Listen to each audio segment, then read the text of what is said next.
E se eu te perguntasse quem é você, o que você me diria?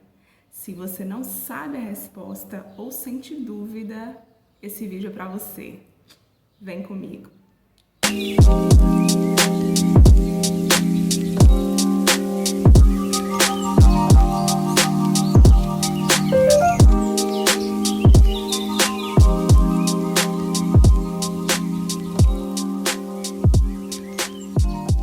Oi gente, tudo bem com vocês? E o nosso vídeo de hoje é o nosso tão esperado vídeo sobre identidade.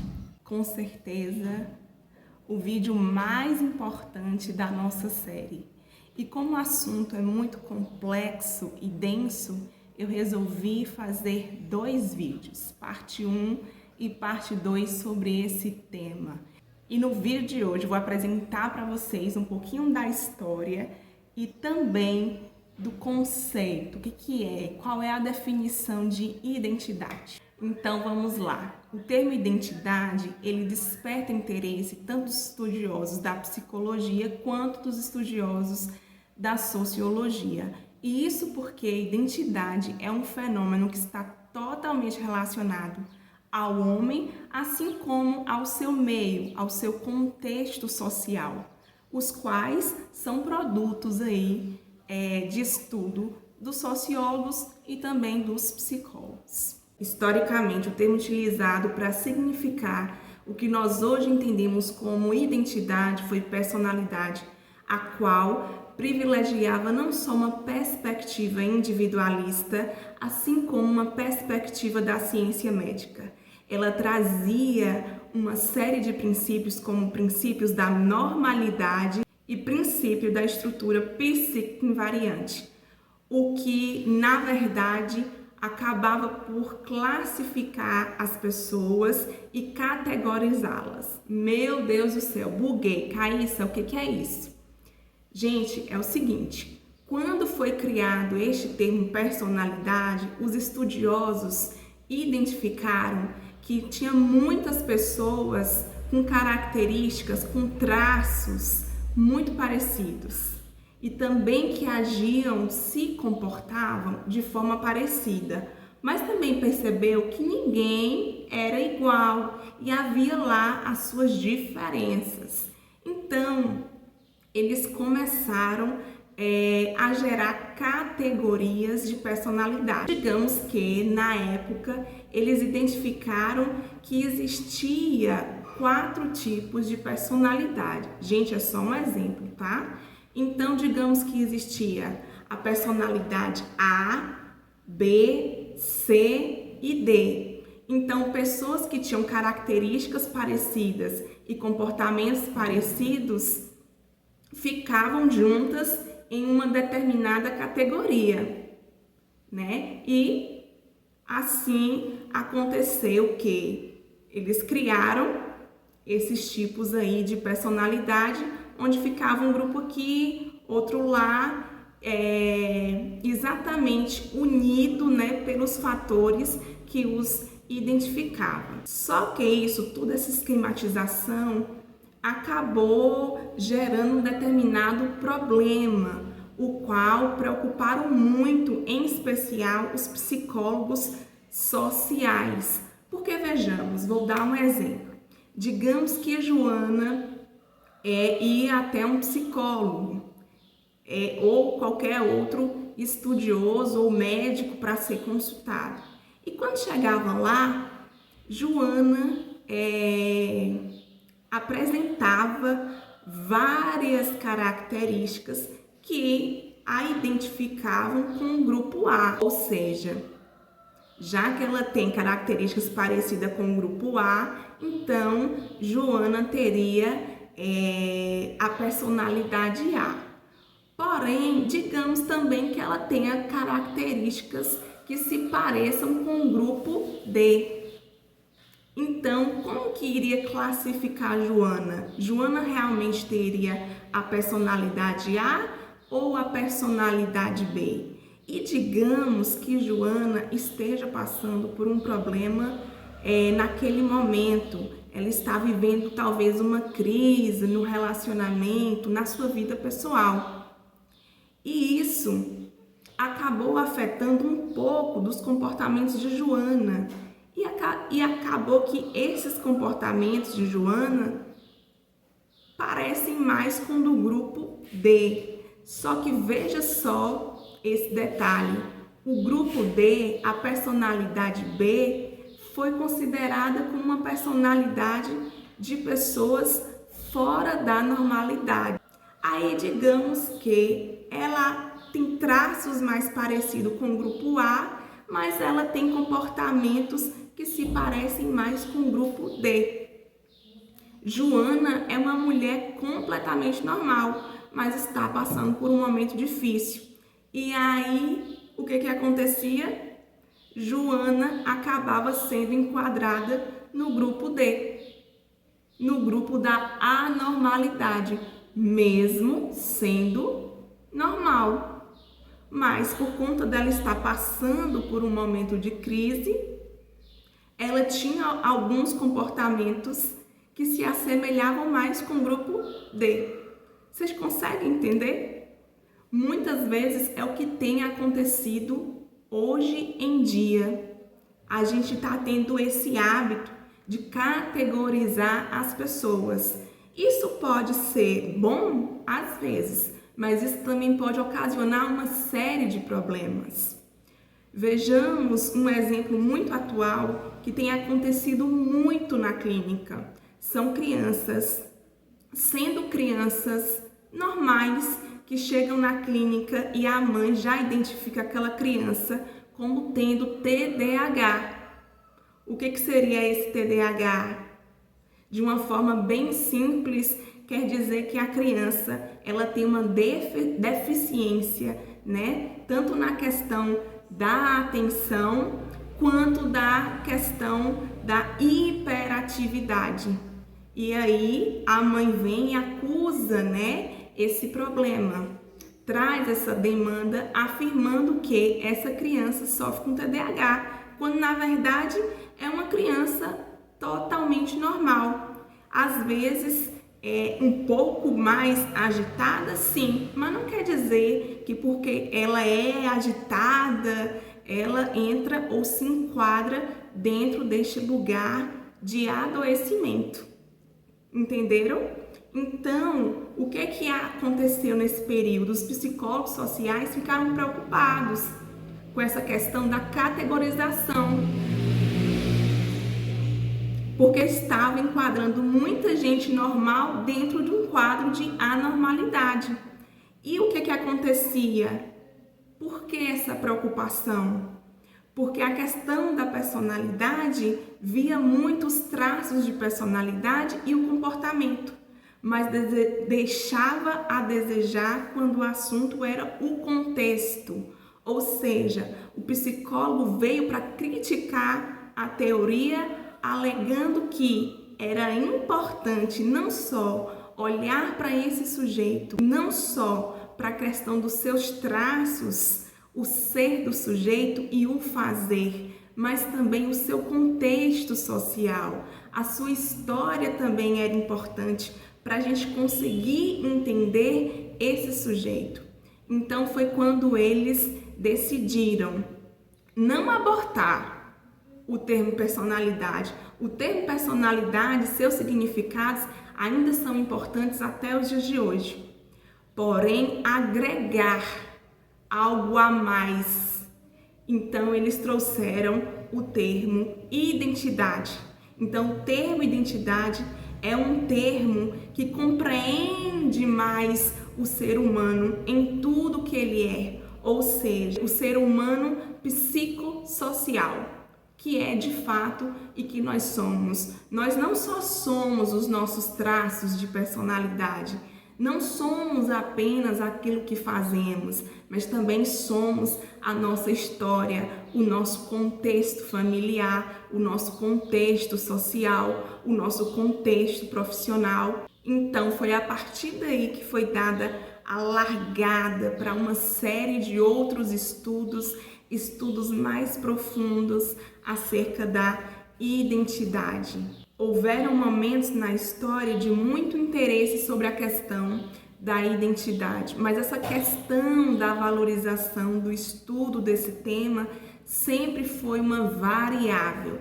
Vejamos que no período da antiguidade clássica foi muito relevante o estudo sobre identidade, uma vez que naquele momento existia uma grande valorização para o indivíduo e também para o mundo, né? Relacionado aí às questões mais subjetivas. Aí a gente vê logo em seguida que a questão do estudo da identidade sofreu uma decaída, e isso por conta desse período tão marcante que é o período do feudalismo. E essa diminuição do interesse, ela se deu exatamente por conta da influência da igreja e do próprio feudalismo. Não era tão interessante, ou digamos que nada interessante, estudar essa questão da subjetividade. Não era tão interessante, inclusive, que as pessoas dominassem o conhecimento. Inclusive, a gente percebe isso até hoje, né? Quando principalmente os poderosos querem aí gerar um controle de massa. Mas isso a gente vai ver em um outro momento.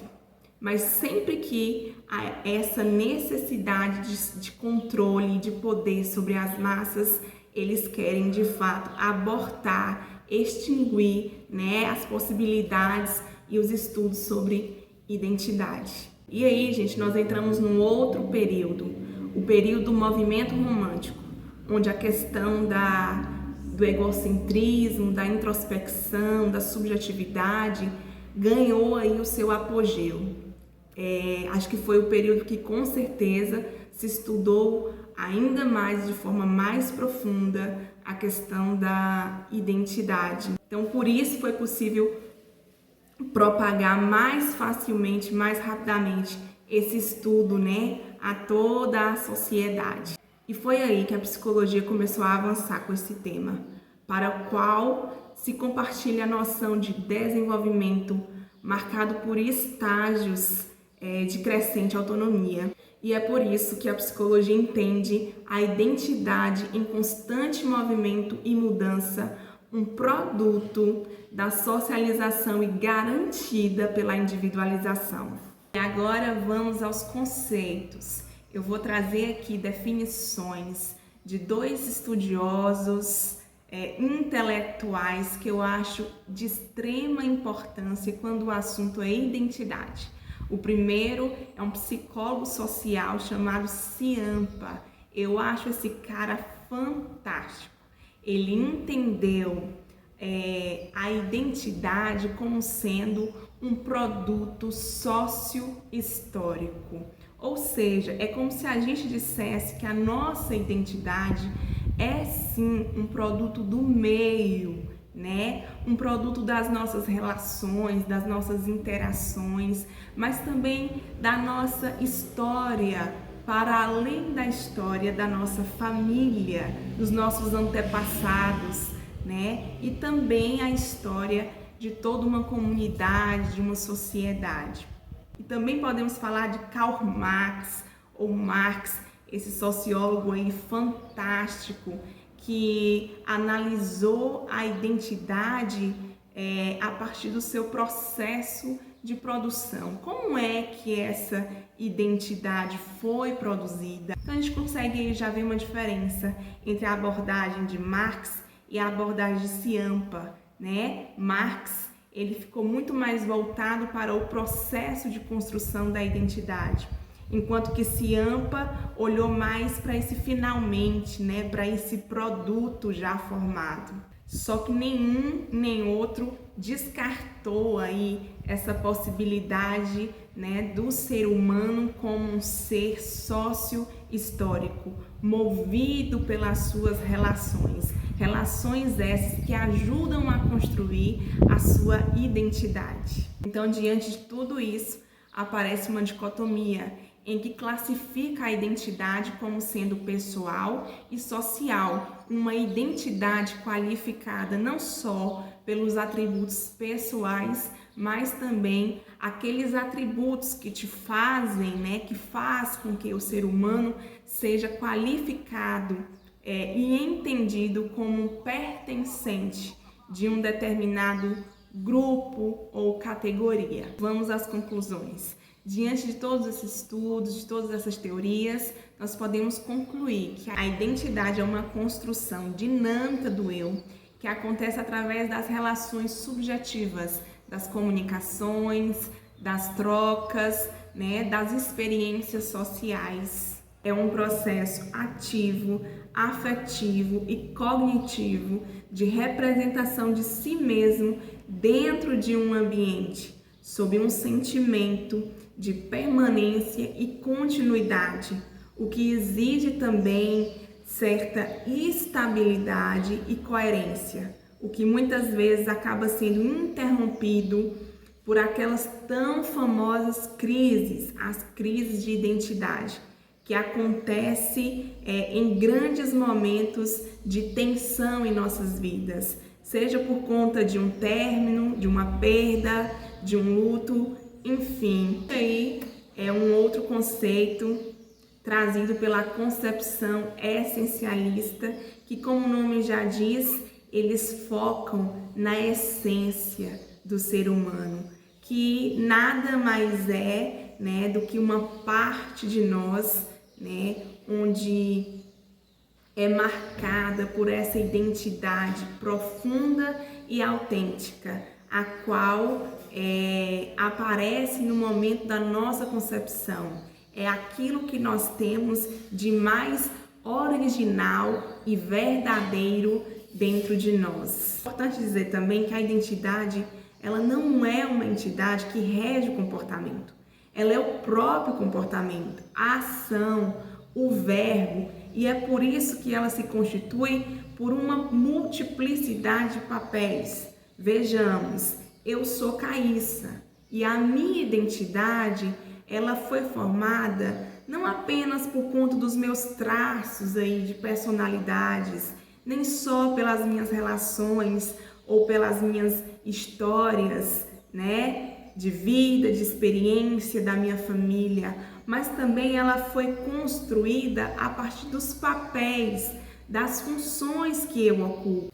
Hoje, por exemplo, eu ocupo uma série de papéis, como o de mãe, o de esposa, o de filha, o de irmã, o de psicóloga, o de teóloga e por aí vai. Nós ocupamos uma série de papéis sociais, né, que ajudam aí na construção da nossa identidade. Mas eu vou focar em um desses papéis, o papel de mãe. Eu sou mãe, né, e mãe é um traço da minha identidade. Eu faço parte de uma categoria, de um grupo social chamado mãe. E mãe é um nome social dado a uma função. Isso significa que o fato de eu ter concebido uma criança não me faz mãe. O que que me faz mãe?